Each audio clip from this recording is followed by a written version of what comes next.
Check. 1, 2.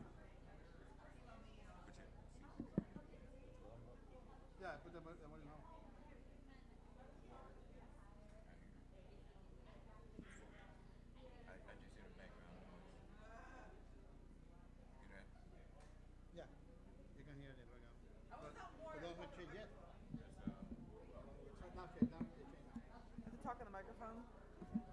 Okay. Whenever you're ready, yeah. Whenever you guys are ready, we're ready to go. Ready. Two mics. I was just holding in case someone has a question. I made them talk.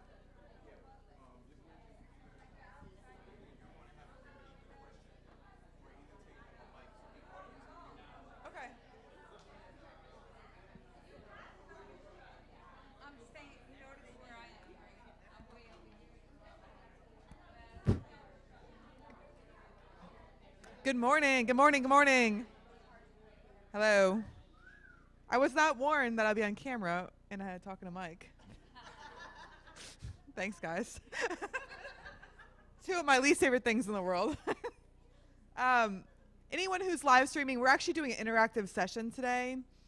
If you could send Summer an email, we could get you the same survey that you can fill out on your own and get it back to me. So, sorry.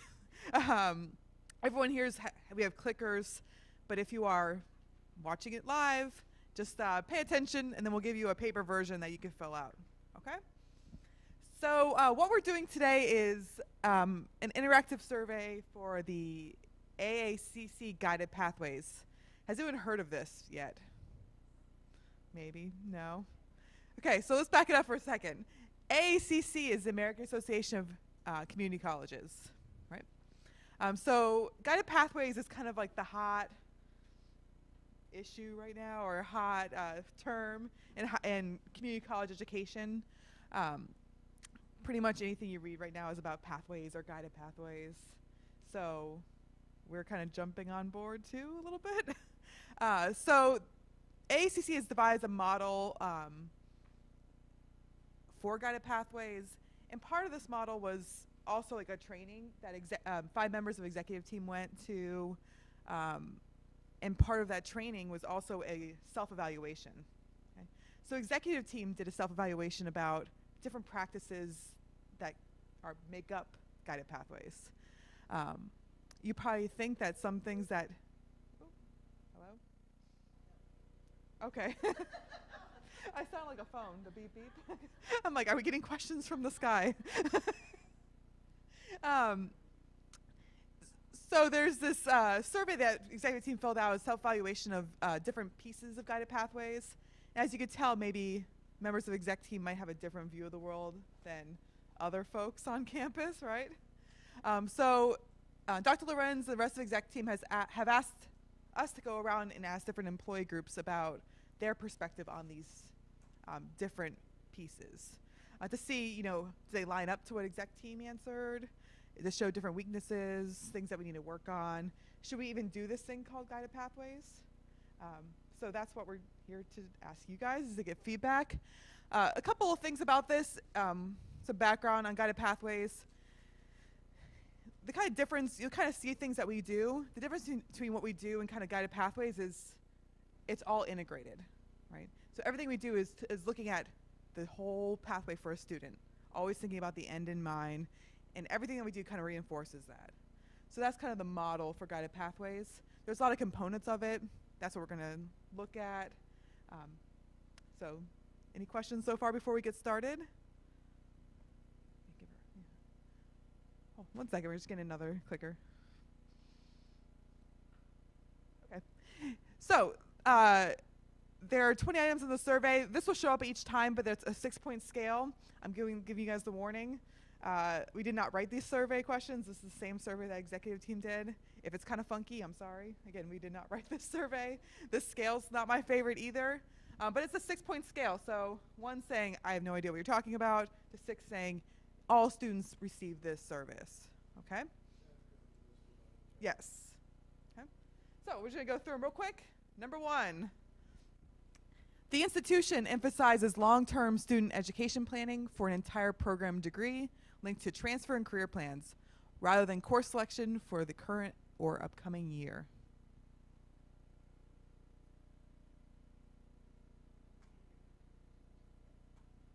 Yes. Sorry, I hate talking in a mic.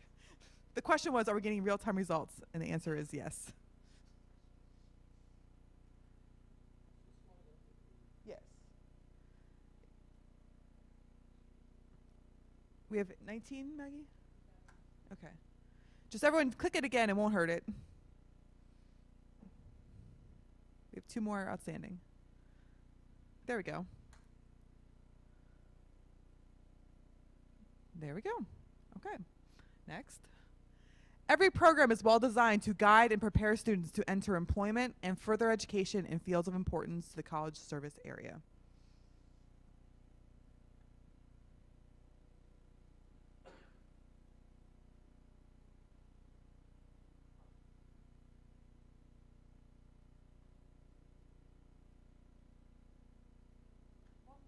One more. There you go. All over the place. I like it. 3. Detailed information is provided on the college's website on the employment and further education opportunities targeted by each program.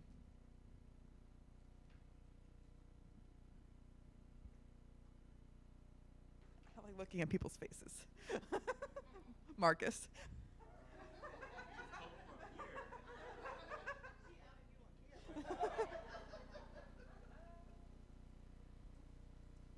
One more. Double check it. Everyone just click one more time. There it goes. Okay. Programs are clearly mapped out for students. Students know which courses they should take and in what sequence. Courses critical for success in each program and other key progress milestones are clearly identified. All this information is easily accessible on the college's website.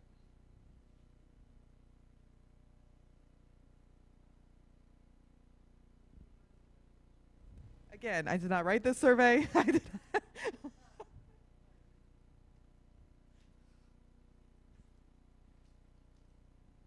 The faculty just want to nitpick all the there's a grammar error. I'm like, okay. Next. Every student is helped to explore career, college options, choose a program of study, and develop a full-time program plan as soon as possible. A full program plan, not full-time.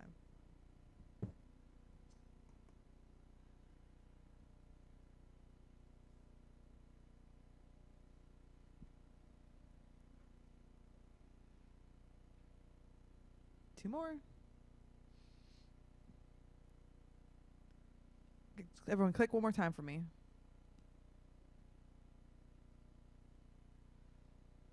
Going once, going twice. Go ahead. Okay. Special supports are provided to help academically unprepared students to succeed in gateway courses for the college's major program areas, not just college-level math and English.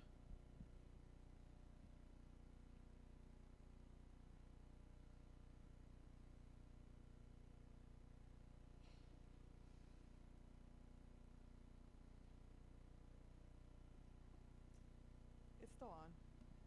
It's right because you already did it.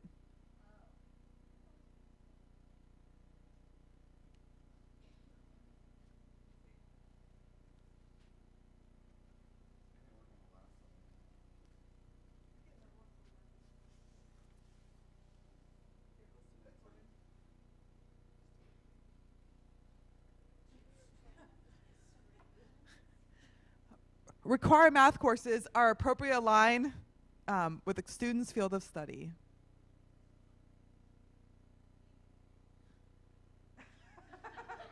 Tell us how you really feel, Marcus.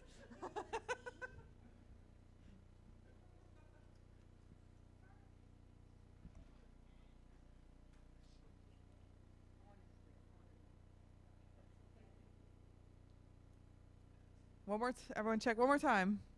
Marcus. There he goes. Okay. Next. Intensive support is provided to help very poorly prepared students to succeed in college level courses as soon as possible.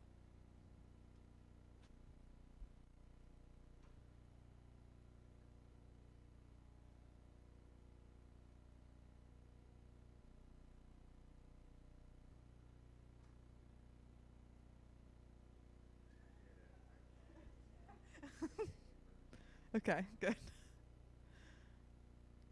Next. The college works with high schools and other feeders to motivate and prepare students to enter college level coursework and a program of study when they enroll in college. These are really interesting because you can see there's a dichotomy in all these questions. What's interesting about guided pathways, like if we have a really efficient model, is that everyone at the college, regardless of your position, understands everything we do with the end game in mind. So, yeah. So that's kind of interesting too. Okay. There we go. Advisors monitor which program every student is in and how far along the student is towards completing program requirements.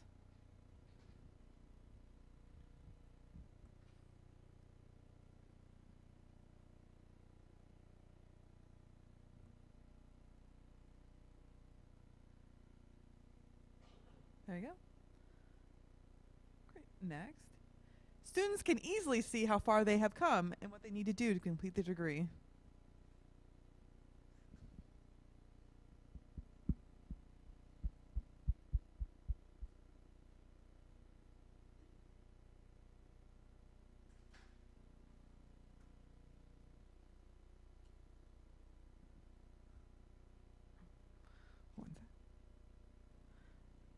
Okay. Advisors and students are alerted when students are at risk of falling off their program plans and have policies and supports in place to intervene in ways that help students get back on track.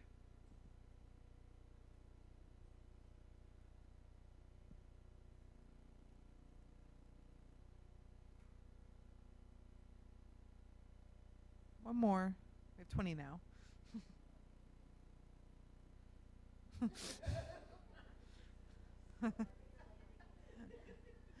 Going once, going twice. Go ahead, Maggie.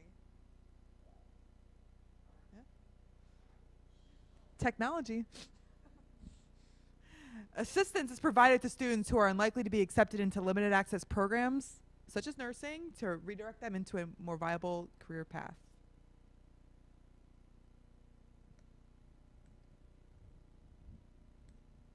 There are like 2,000 nursing pending students out there.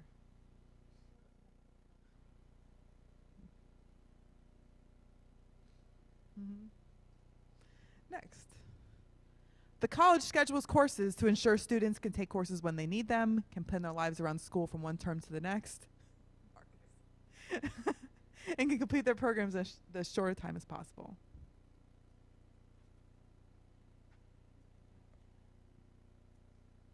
I should play poker with you, Marcus.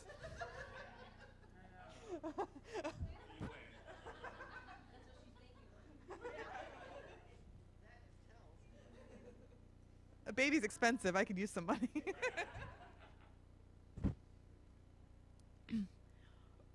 Program learning outcomes are aligned with requirements for success in the further education and employment outcomes targeted by each program.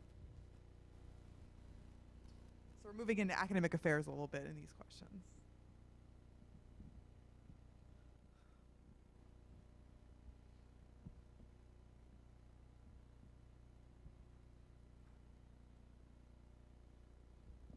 Okay.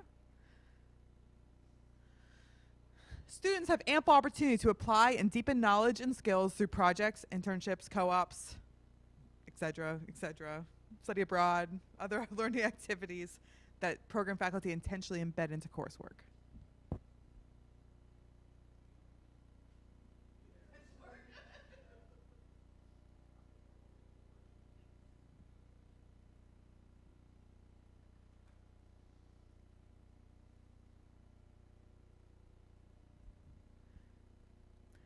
Faculty assess whether students are mastering learning outcomes and building skills across each program in both arts and sciences and career and technical programs.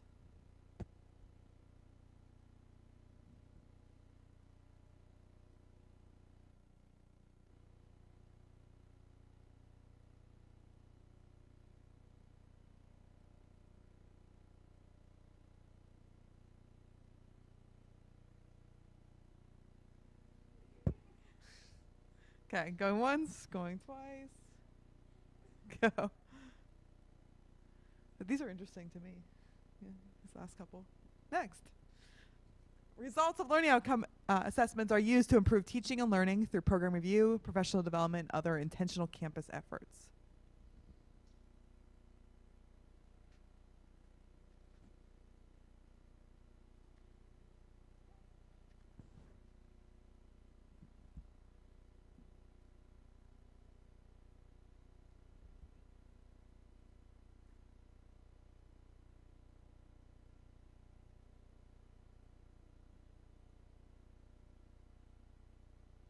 One more.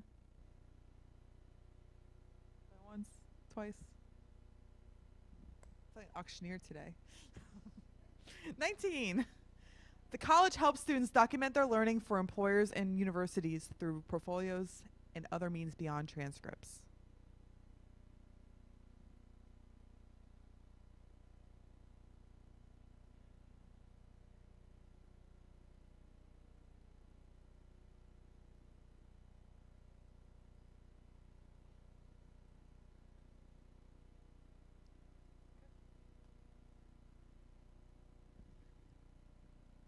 Final one, there's a bonus question too, but final question of the evaluation. The college assesses effectiveness of educational practices using SESI or SENSE and uses the results to create targeted professional development.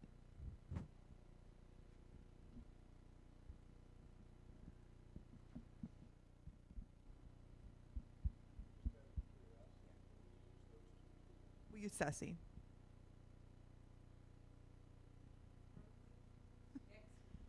Starting next week.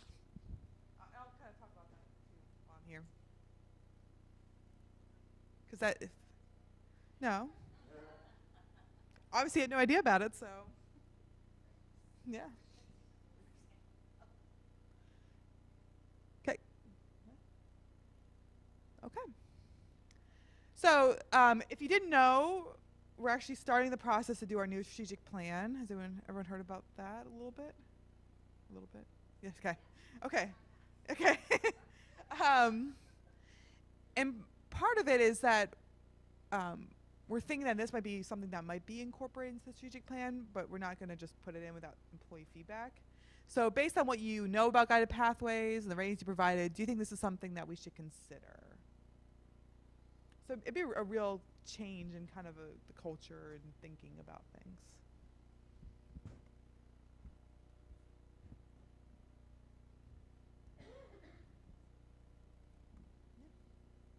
Very exciting. Okay. So before I go into the Great Colleges results, thank you, Maggie. Maggie, can you just stay logged in so we get into the L drive real quick? Okay, thanks. I'll log you out. So SESI, everyone heard of SESI before? No. So it's a community college survey of student engagement.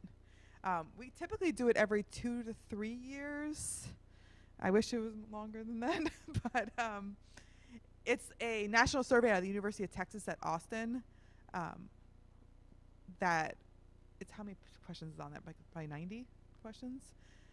90 questions that are every year, and additionally they do special focus questions every administration. So this year the special focus items are all on guided pathways. So asking students about their experiences with advising, with just career stuff, like all these different pieces of guided pathways. We're asking students their feedback also. So we'll have this feedback from employees. We'll also have feedback from students about their experiences.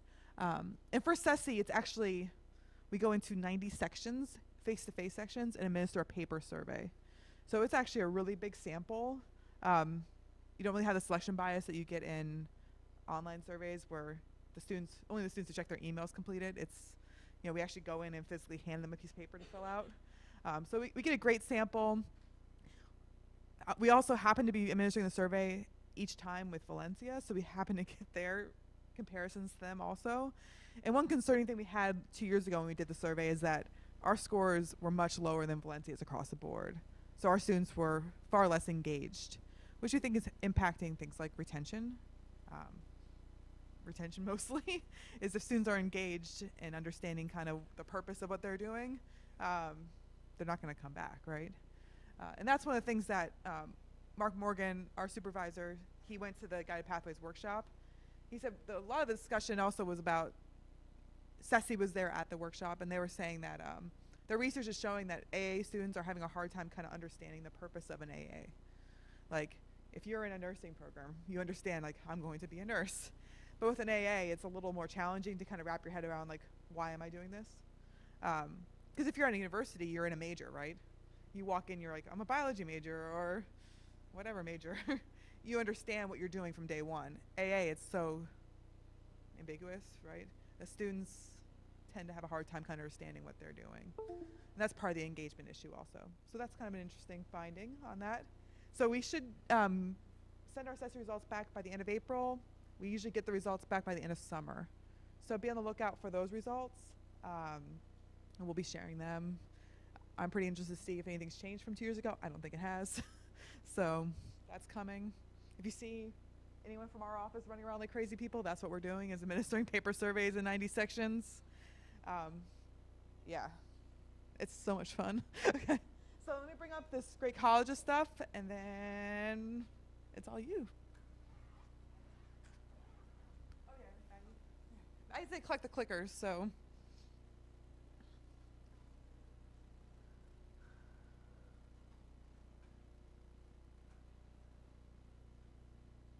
Actually, I'm gonna do it on the website. Has everyone logged into has seen the Great College results, yes or no? You guys are a good group. I went to Faculty Senate and they're like, what are you talking about? Am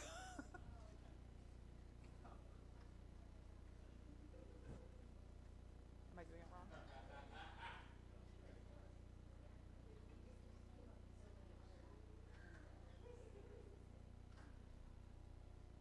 Thank you.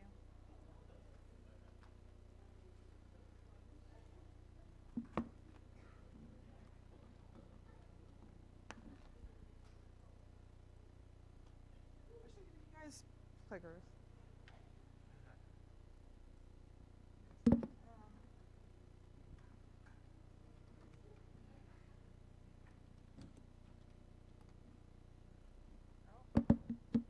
had a spring break. I forgot my thing.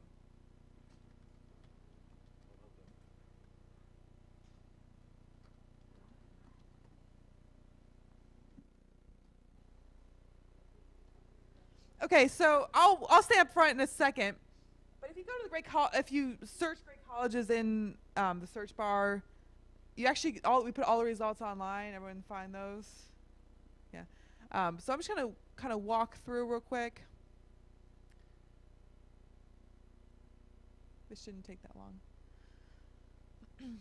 So just to give you some perspective, it was really interesting why we decided to come to the employee groups. Right after we posted these online, people kept stopping me in the hallway going, oh my God, you see those great colleges results? I'm like, yeah. They're like, they were so bad. And I was like, really? Like, that's not how I read them. But it was also from our perspective, when we did this 5 years ago, these were much, much better. The amount of improvement over 5 years was almost night and day, right? So like I saw it more like, wow, we're so much better than we were 5 years ago. And other people just saw the negative, right? They're like, man, that looks really bad. It doesn't mean, we still have a lot of room for opportunity for growth, right? But we wanted to just come around and just do a quick kind of overview from showing you the results, comparing to the previous 5 years, then also showing kind of the areas where there's clear improvement, okay? So I'm gonna kind of point up here. If you look at the results, if you go across the top, so for great colleges, I remember taking the survey, right? Each question's organized, by categories. Thank you, Maggie. There's job satisfaction, teaching environment, professional development. So there's all these categories that are in the Great Colleges Survey. And on top of the categories, there's individual questions. That's how we organize them. So under job satisfaction support, for example, the first question is, my job makes good use of my skills and abilities. If you follow this across, our score in 2018 was 80. Okay. In 2013, it was 77. So that comparison, it was 3 points higher. That's what we're looking at here. Other institutions that offer baccalaureate degrees that are our size, it was 79, so we're 1 point higher. Schools that were in the honor roll, so large schools that offer baccalaureate degrees that made the honor roll, their average score is 84. So we were 4 points below the honor roll. Okay. So can you scroll down? So if you kind of scroll down real quick in those columns, you can see the areas that there's a lot of green in the comparison to us 5 years ago. There's some areas like shared governance where there's a lot of blue, so it's over 10 points higher than it was 5 years ago. And compared to other baccalaureate schools, there's a lot of green. But you look at the honor roll overall, we have a lot of work to do to be an honor roll institution. That's kind of the story there. Like we made great improvements from ourselves, but we still have a lot of room to grow compared to like the schools who do it the best. Okay, so that's kind of the story there. And there's some areas that kind of stick out. Can you scroll the second page for me? Which shouldn't be surprising. Like the one that I always keep on saying it doesn't surprise me is that promotions in my department are based on a person's ability. We dropped 4 points from ourselves, and we're 11 points down from the top schools, right? Like, that's one of the few areas that we actually declined from 5 years ago, which, again, doesn't surprise me. But if you went to, the exchange of views, those are kind of the questions that were coming up. In the professional employee council, those are the questions that came up in ours. I heard that was kind of the question that came up in yours. So that's kind of how to read this. There's a lot of areas that we improved, but there's some areas you're like, that's not good, that went down. Like recognition and award programs are meaningful to me, that went down. So does that make sense? Give you a little more perspective on how to read these? Yeah? May he close that one, open the next PDF on there? Just close it. It's on, I've linked off the website. Oh, never mind. I have to go back to the website. Hold on. I didn't.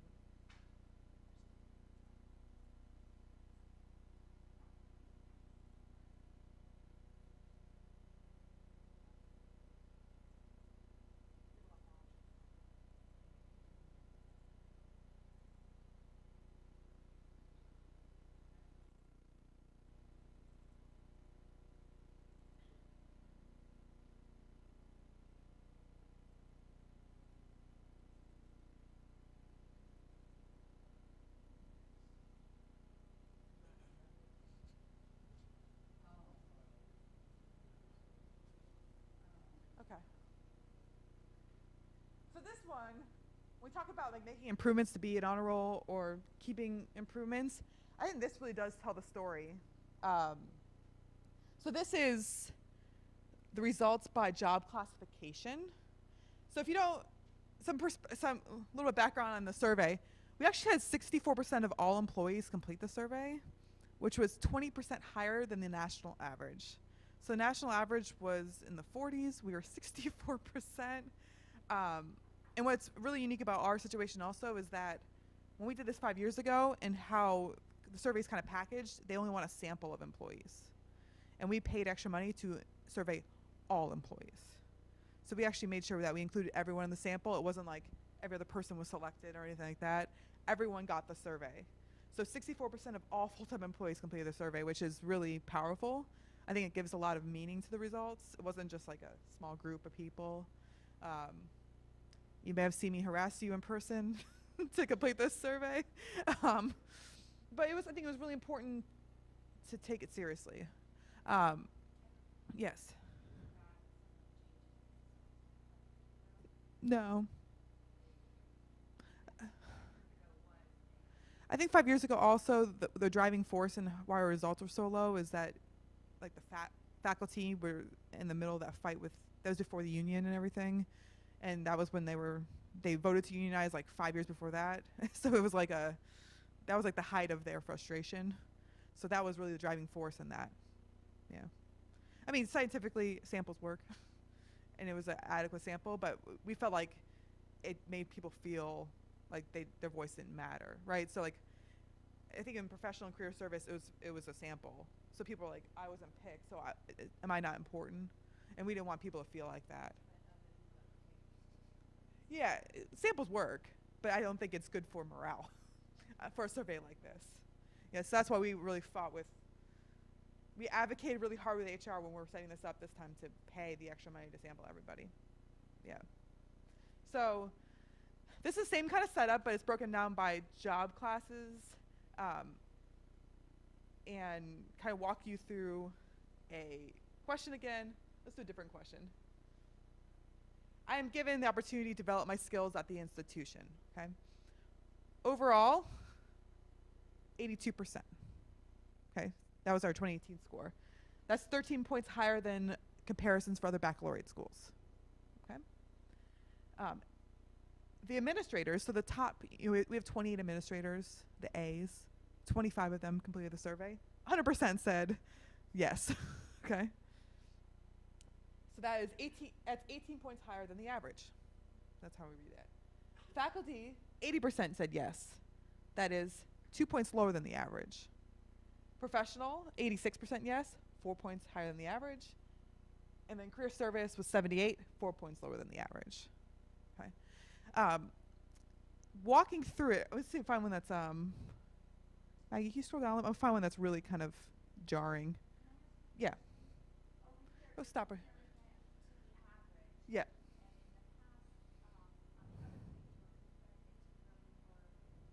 Mm-hmm. Yes. Compensation study, it's apples and oranges, the different employee groups at this point.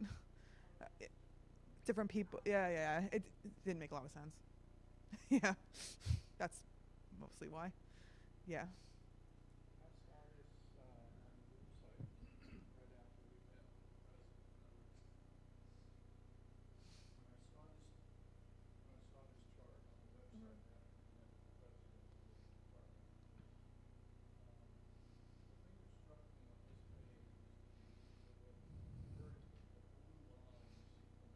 Mm-hmm.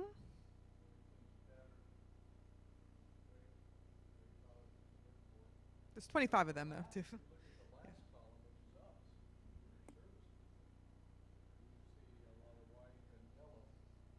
And pink.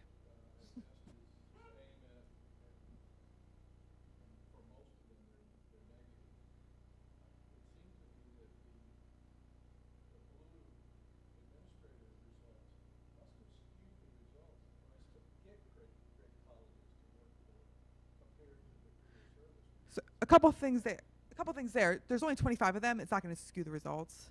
So there was about how many? So we surveyed 784. No, so I'm saying overall, so we had close to 500 results. 25 people aren't going to skew results in a sample that big. Yeah.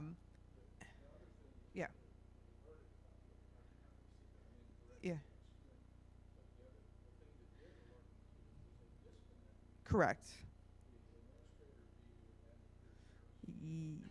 Yes. That's what we brought to exec. We brought this to exec team the moment we got the results, and that was our concern with them, is that these top 25 people are living in a much different world than most of your employees, right? So that was our concern with exec team, because if you go across, I'll use this as an example. I'm paid fairly for my work. I also helped organize all the comments, so I know, no problem.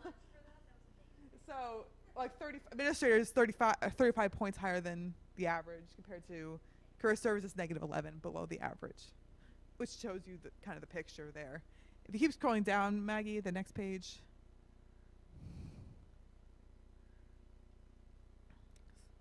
Things like we have opportunities to contribute to the important decisions of my department. That's a big one also. Positive 24 to negative 15. Okay. Fairness. The promotions in my department are based on a person's ability. A positive 40 to a negative 13. Yeah. So Yeah.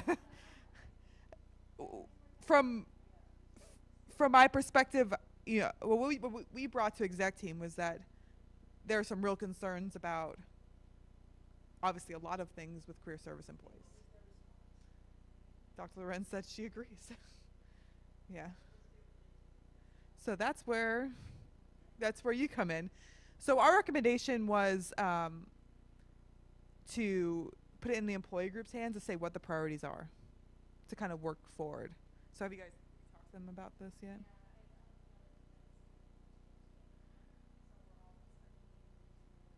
Yeah.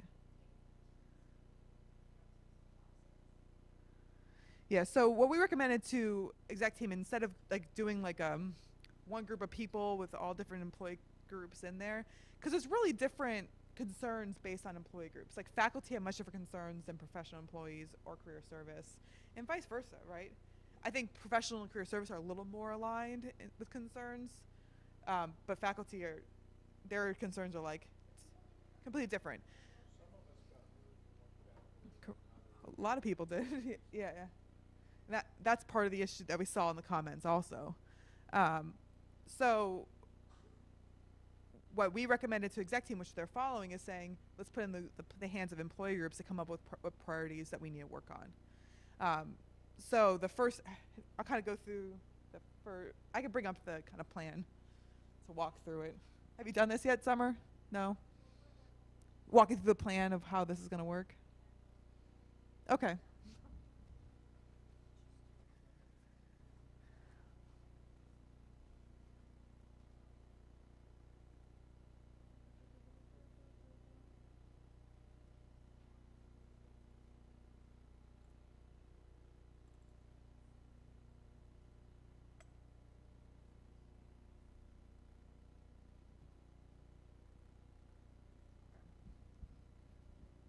Thanks, Maggie.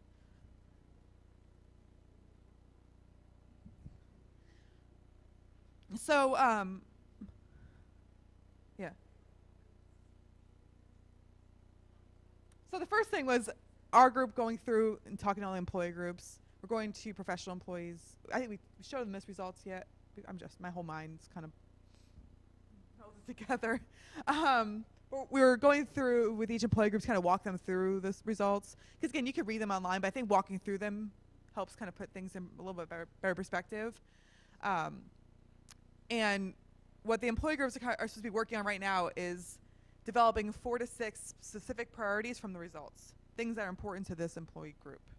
Okay, and then Summer or Marcus are going to bring those back to. We have like a little council of all the employee groups that kind of come together to present those priorities. Yeah.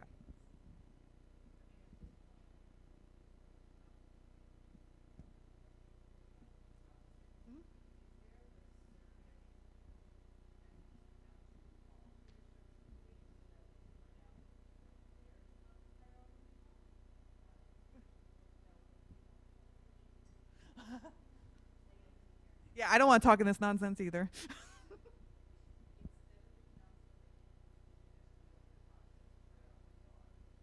Mhm.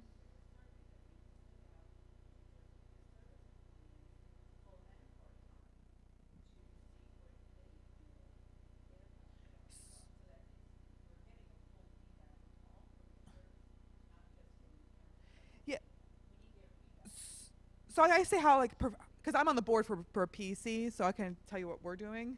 So we're coming up with like a rough list, and then we're sending that back out to the entire group, saying, are we missing anything? Do we need to make edits?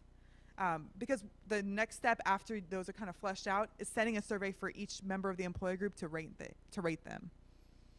So writing priorities by survey is not an easy thing, or you probably won't get great.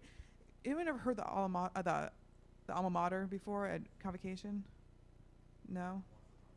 So it was actually written by survey, and it's a bunch of nonsense. Okay, I always use that as an example. Like they actually wrote that song based on survey results, people's ideas. Yes, yeah, that's it. So what we're doing for PC is coming up based on a survey. Yeah. So what we're doing for PC is we're coming up with kind of a rough group. And honestly, I organized all the comments for summer based on theme. And really, if you write an item by each theme, you kind of have everything covered based on employee feedback, right? Like, I'm just thinking off the top of my head for things that were important to career service employees, technology. That was the one that really stood out to me compared to, because I organize our employee feedback also. That was much different than what we heard in professional employees, because this group works with technology day to day, like on the ground. The highest is that inefficiencies in technology was the thing making people's lives the most difficult, which I was like, wow, that's really insightful. Yeah. Like, we could help, if you guys wanted a survey, I could help support that, but you have to kind of think about how you want to do that. My advice is to have a rough draft and then maybe send it out saying, are we missing something? That's a lot easier. People respond better when they have something in front of them rather than saying, give me something, right? Correct. So it's not going to be anything outside of this. Thank you. Yes. Yeah, so what I was just saying is we kind of already know. That's why we took the Great Colleges survey, right? So we have the results, we have the comments, so I think it would do us best to just send out, we'll come up with our top 6 based on their results that they've already given us. We'll send it out in an email to all career service. We'll let you know the top 6 that we have picked. And then judging on the responses that we get back, if we have an overwhelming amount of people that come back and say, hey, you know what, I really feel like benefits needs to be on this, then you know what, we'll add benefits to that and we'll take off the one that people thought, well, maybe we don't really need to touch on based on that right now. So that's, I think, what we're gonna do. Yeah. That's my advice, is just have a rough draft agree. and then send it out. I think people will say, like, maybe you should edit this or add this word or add this piece of this. I think that's usually a better way to go. And working in IR, we find that that's the better way to go. If you get something to work with, you usually get something better than saying, give me feedback, because you usually don't get anything. That's kind of what we find. And that'll make your life easier. Because after you have those priorities and you get the green light, we're actually going to put them on a survey and send that survey to all career service employees. And they're going to take those 6 things and rank them, like put a 5-point scale, and then we're just going to roll it up based on this is how they rank. So number 1 is this, down to number 6. So all employees will have an opportunity to rank them also. Well, I'm thinking about shared governance. That's okay. Shared governance, I think you need that opportunity. Yes, you guys, as a council, you're selecting, but everybody else in this room needs to have their voice heard. So if you have an open-ended at the end and just let people put what they expect, and then you tally up that, and then you as a council review that. But, you know, right now with the shared governance, we know that you really need to be inclusive of the whole and not say, well, we're the council, we're going to take these steps, because everybody probably has their own. Agreed, yeah, so that's. So the open-ended bottom line question. And let's not forget either, I mean, we're going on our 2nd exchange of views. So since the beginning, there's been reach out, send us your feedback, send us your feedback, send us your feedback. Please send us your feedback. What are your comments? What are your concerns? So unless we have actual feedback, we can't have an exchange of views based on anybody else's feedback if it's only the council members that are participating with feedback, right? So when we reach out and we say, please give us some feedback, if I get 3 pieces of feedback, then guess what? Those 3 pieces of feedback are going to be the ones that are going to be used, and those are the only 3 voices that are going to be heard. So there's a reason that the councils exist, and obviously, based on the results here, there are some things that need to be seriously addressed. So what we're going to do is we're going to take the top 6 based on what we think is the greatest of importance, based on the results. We'll send it out to everybody. If I don't get overwhelming feedback telling us to change it, then those will be the top 6 that go further. Does that make sense? But then even after that, we'll still have opportunity. Correct, and then everybody will vote on those top 6 is Yeah. what I'm understanding, Yes. correct? Okay. And then based on that, we're going to take all the results back to probably May, and she'll see like what kind of rises to the top. And based on the results, they'll kind of say, we can handle these things. It's going to be impossible to work on like 21 things, for example. But it's probably, she's guessing probably 5 or 6 overall. I'm guessing it's gonna be. But what I argue with May, I think something's gonna rise to the top that aren't gonna be like on a task force level. It's gonna be part of the strategic plan, like things that are bigger issues. Things like succession planning. The fact that we have, I think the last number she told us is like over 60% of the workforce can retire in the next 5 years, and there's no plan to really replace them. Okay, so like I think that's gonna be a bigger issue than like that a working group could work on. That's going to has to be something in the strategic plan. The fact that technology is so what it is, that's probably going to be, I think, a strategic issue is how to be more efficient as a college, right? Because it's not just in student affairs. It's like paper travel forms. It's lots of things. So that's probably a strategic issue, not 5 people get in a room and fix it. You know what I'm saying? So I think it's going to be a handful of things that we can work on like with work groups, and then it's be bigger issues that are be part of the strategic plan that are going to be a long-term kind of issue. Does that make sense? Yeah. Yes.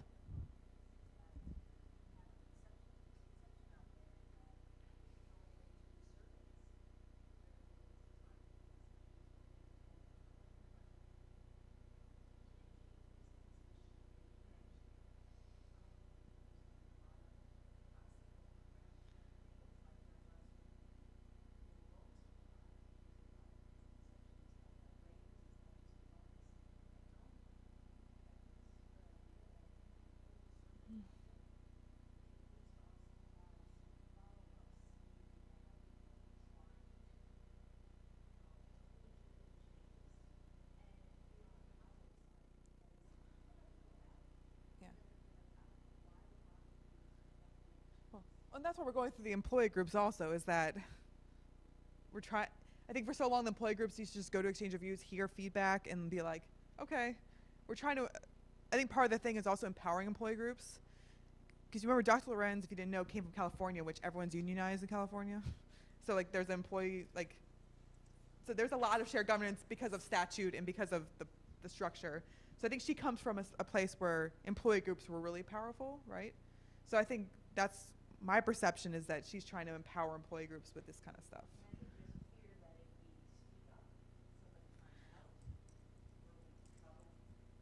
But, and I think that came out in the survey, is that is an issue. I could say for, I'm being bored, I don't like that. My interactions, yeah. People fear like retaliation. Fear of retaliation. Yeah. If you do not, if you go and participate in this and you speak your mind, or even be part of a group on this, there's going to be retaliation from this, people above or HR. My personal interactions with the president is that she's not like that. The president isn't, Yeah. but you've got some other people that. No. So I think it's a great, while it may be a good idea to get the top 6, I don't know if you're really going to get an honest from everybody, because a lot of the concerns I heard when this first came out was people were saying, I'm not putting that survey because they're going to find out who's saying what. Well, the Great Colleges survey, there's no way to find out anyone. And we had Yeah. 64% of people saying it. But I think people were honest in the Great Colleges survey. They were, and some people would say, oh my God, I can't believe that that's out there now, because you can so tell that that was me that wrote it down. I Yeah. couldn't tell you what I wrote.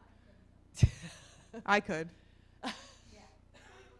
Yeah. But I also read surveys all day, so. But it's also a fact that there is the fear of retaliation. If I belong to this group and if I speak my mind, and But it's out there. I think as a group, I think that's the safest way you can be. And I think this is going to exec team with Dr. Lorenz in the driving seat. You're not going to your supervisor or anything saying, change the way that you handle fairness. Like, you're not going to your supervisor saying this. This is coming from. Yeah.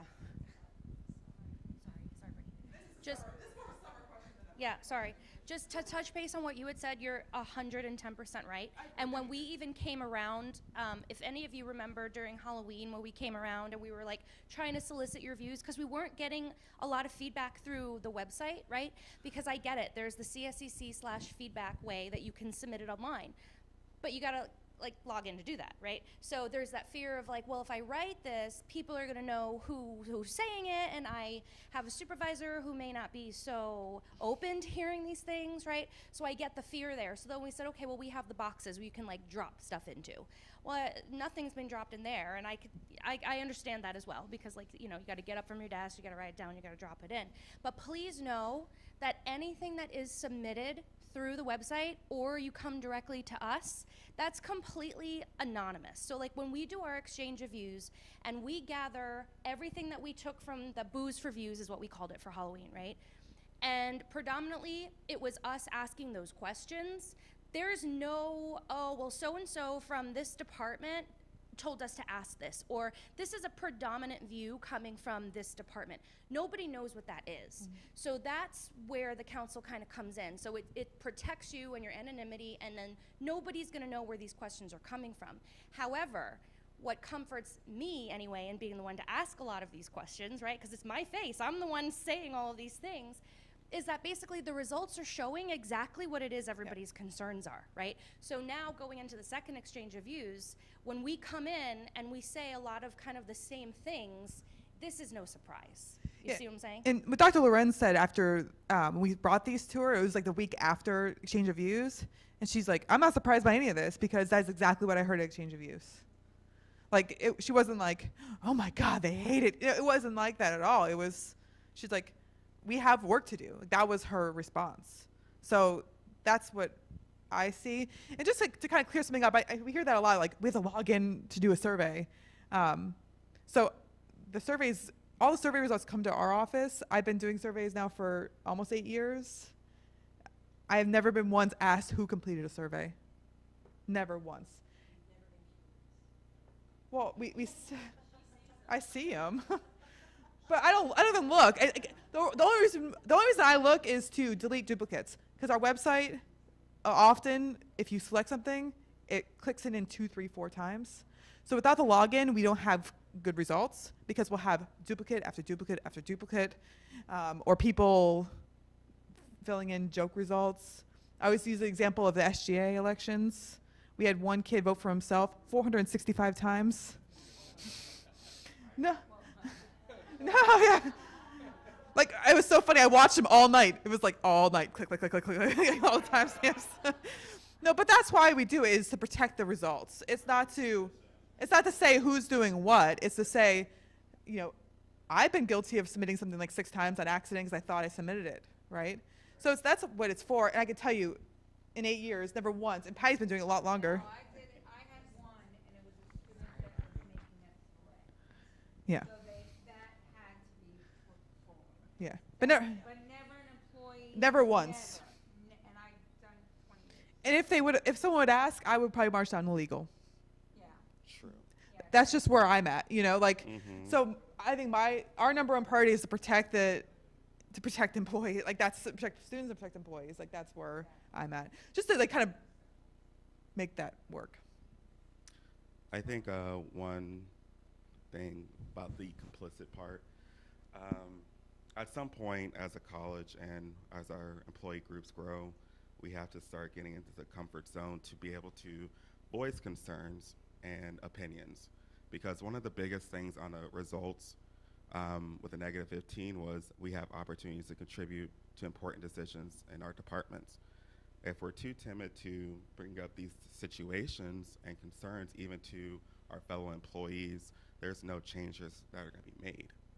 So a lot of the time that we are discussing that we don't have a voice is because we're not taking the time out to actually discuss our opinion with individuals who can bring this to discussion. When we have Booze for Views, we probably only had 10 or so like valid things that were for the macro group, as opposed to in individual cases where, oh, I didn't get this opportunity because blah, blah, blah, I'm not sure. So I think at this point in time where we are, we have a new president, we have new leadership, we have individuals who are willing to at least hear us, make changes, adjustments and whatnot. I think it's the point in time where even as an employee group, as you're here today, you could be coming to discuss these things with us, whether individually or as a group, it doesn't matter. But, or I'm not sure. However you want to do text, email. But this is a good time as any to start trying to get these things out there now. We're trying to start a whole fresh new year, fresh new outlook. We just don't know based off of just the comments alone. So I hope that you do feel empowered to at least come and get this information to us. But unfortunately, we're going to be talking about the same things every year if we do not get any type of feedback. Well said. Anything else? Again, with this kind of proposal, we're trying to make it as shared governance-y, that's my new word for the year, shared governance-y, as possible. I was on shared governance for like 6 years, I felt like, forever. I was an indentured servant for shared governance forever. So, again, your voice only is heard if you make it heard, right? And I think there's a lot of cultural issues at the college that it's been hard to kind of break through. But we're gonna have 3 new members of exec team by the end. By the end of the summer, you have a new president, 2 new VPs. I mean, that's a huge shift, right? So this is the time to kind of say, career service employees, we have a voice and we want to make things better. Like, that's my perspective. You're the biggest employee group that we have. Most employees are career service. So anyway, any other questions for me? Don't be afraid to take surveys, promise. and with great colleges, it was an outside company. We had no way to track anyone at all. Yeah. Yeah, someone thought, we actually had like a public records request because someone thought we could, and we shouldn't. So we sent all the stuff, like nothing we can do to track you. So, yeah. Arlene, you have a question? Hi everyone, sorry I walked in late. Oh, But, good to see you, Arlene. So what I want to say is I'm very optimistic about, changing leadership and where we can really go as an institution, and it takes all of our input and contribution. I am part of the Shared Governance Council now. I was part of the initial task force when we first started, and I'm back to really see this through. I think that there has to be like an education towards the college culture as a whole, so that they really do feel that we welcome that input. And I know see you going out on the floors and trying to reach people and emails and stuff like that, but I think that point that they're bringing about the fear of the surveys, no one really knows if they really are anonymous or protected. They really don't know that. That fear is really real to everyone, and because there has been issues with not having the support in communicating themselves. I feel like we can start there by really educating and ensuring that really is the case, that you are not required, because we don't know that you're not required to report to leadership who did this survey or not. Like, we don't know that as an institution. So I think that could be something that we could look to do. Yeah. The last shared governance group, the one that handed everything off to the standing committee now, the one thing that we kind of kept saying is that all this work doesn't matter unless employees participate, right? So if we kind of change the culture and like, we could communicate, we could do this, we could have all these things set up, but if there's not that culture of participation, then it doesn't matter, really, right? So, having all these opportunities doesn't matter unless people feel comfortable and educated to participate. And that was like, for shared governance, that was kind of our finding. And there is one position for career service coming up for the shared governance. I think there's like 5 college-wide positions opening for career service, so you're gonna have another career service coming up to replace one of your members. We actually have 4. You have 3. Well, 3. 4. It's a big commit. It's a big group. See, 8, 9, and 10. I don't know. I have a suggestion for the leadership. When business looks at things like this, they will do what they call a SWOT analysis, or I call it a Scott analysis because my name is Scott. But strengths, challenges, or weaknesses, opportunities, and threats. And I think if you couch the suggestions for improvement in those all four of those categories. What did we see with the strongest things? Because sometimes the strengths can help remediate the weaknesses or the challenges. And then what opportunities do we see? What threats do we see? And that may actually influence what gets put as number 1 and 2. That would be threats to the college, not just to us as a group. And maybe make it more, not global, but a bigger perspective of presentation. I think it might be received well.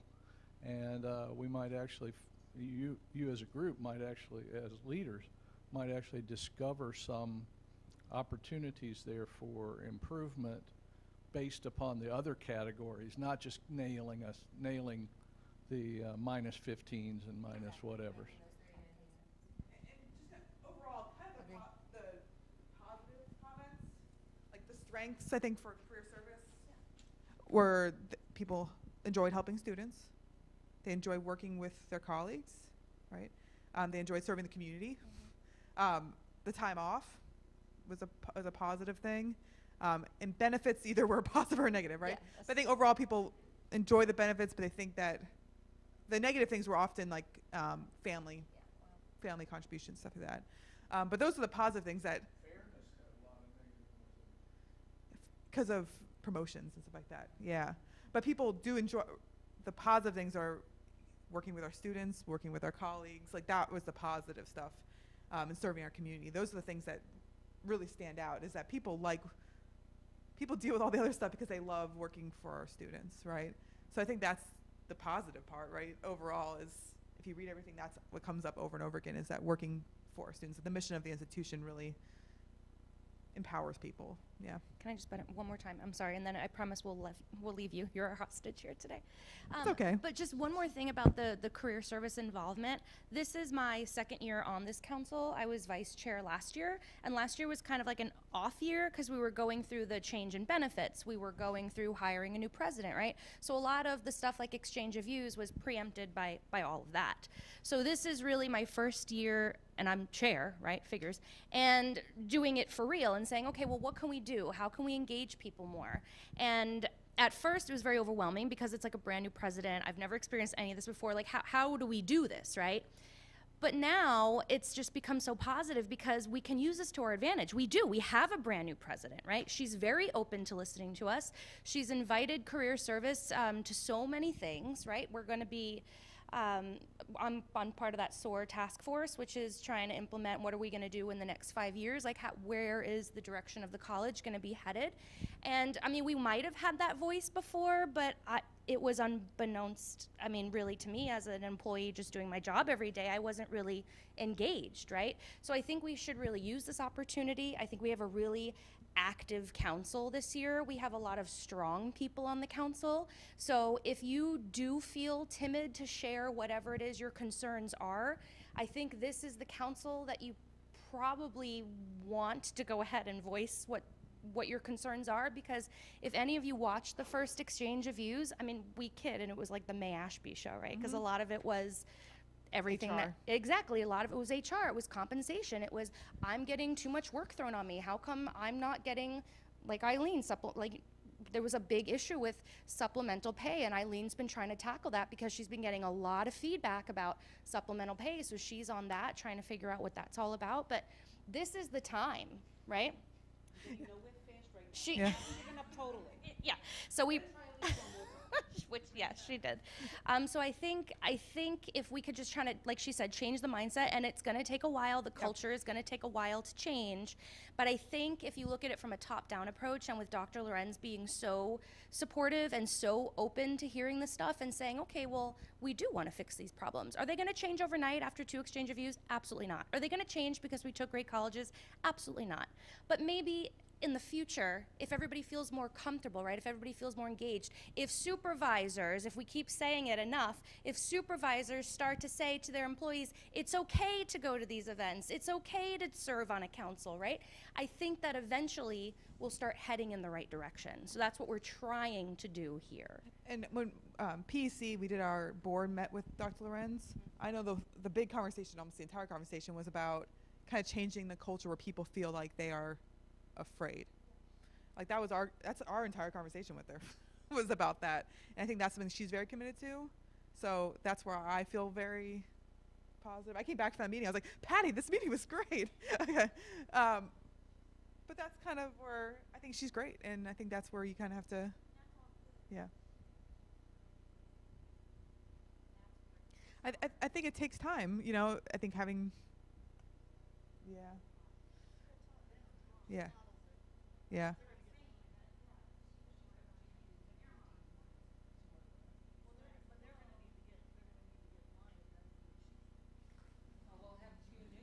We'll have 2 new ones. Okay, 2 new ones by the end of the summer. Yeah, that she's hiring.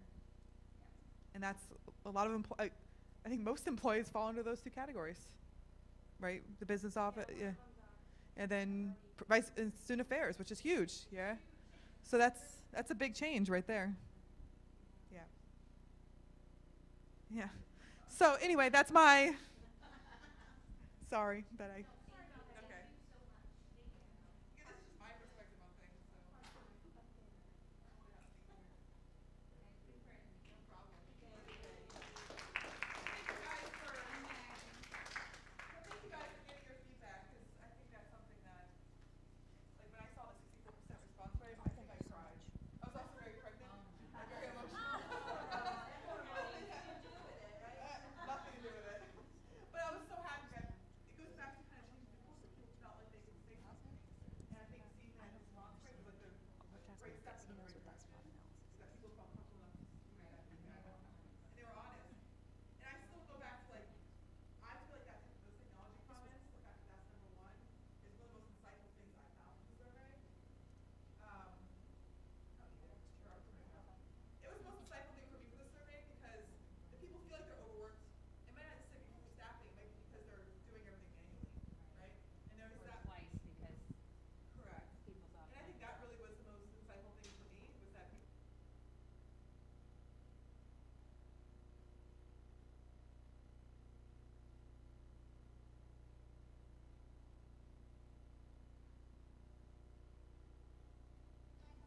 Absolutely, absolutely. Thanks, guys. Thank you so much, Brittany. Sincerely appreciate it. Thank you. Thank you, thank you, thank you.